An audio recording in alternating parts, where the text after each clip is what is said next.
Əziz fermerlərə sizi salamlayıram. Bildiyiniz kimi, yüksək və keyfiyyətli məhsul almağın yolu düzgün aqroekologluqdan keçir.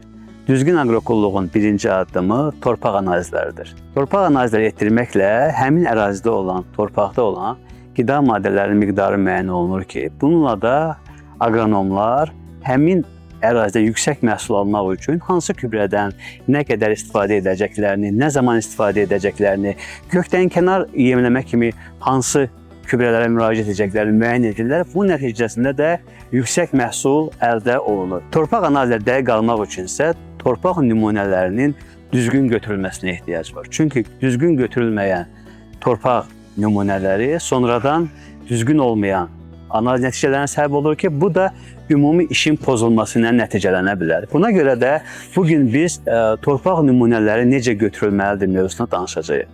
Torpaq nümunələri götürmək üçün birinci məqsədi bilmək lazımdır. Siz həmin ərazidə nə əkəcəksiniz?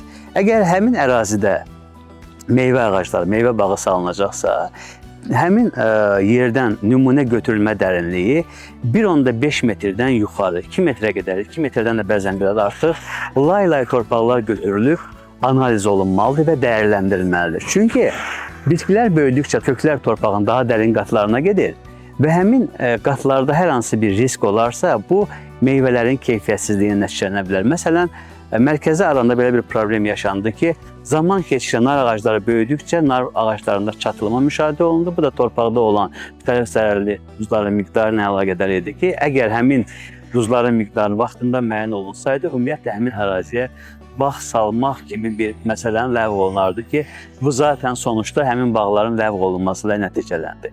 Əgər siz həmin ərazidə bir illik taxıl bitkilər əkəcəksinizsə, məsələn bu ərazidə biz buğda arpa əkəcəyik, 0-25 sm dərinlikdə torpağın götürülməsi kifayət edir. Çünki buğda arpa bitkilərinin əsas kökləri, hansı ki qidalandırıcı əsas köklərinin 80%-i bu 25 sm dərinlikdə olur. Baxmayaraq ki, münbit şəraitdə bəzən buğda bitkisinin kökü torpağın 1.5 metr qədər dərinliyinə, daha artıq dərinliyə qədər gedə bilir. Amma ilkin etapda 80% köklərin 25 sm dərinlikdə olması bizə 25 sm-də olan qida maddələrinin bilməsi kifayətdir ki, biz həmin ərazi üçün gübrə normaları hazırlaya bilək.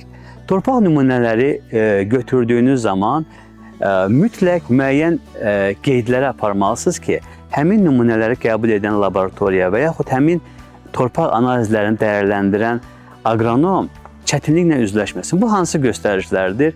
Birinci, həmin torpaq nümunəsi hansı rayon ərazisindən götürülür və ərazidə hansı koordinatlar necədir həmin ərazidə? Həmin ərazidə sələf nə əkilib? Yəni, öncə hansı bitki əkilib?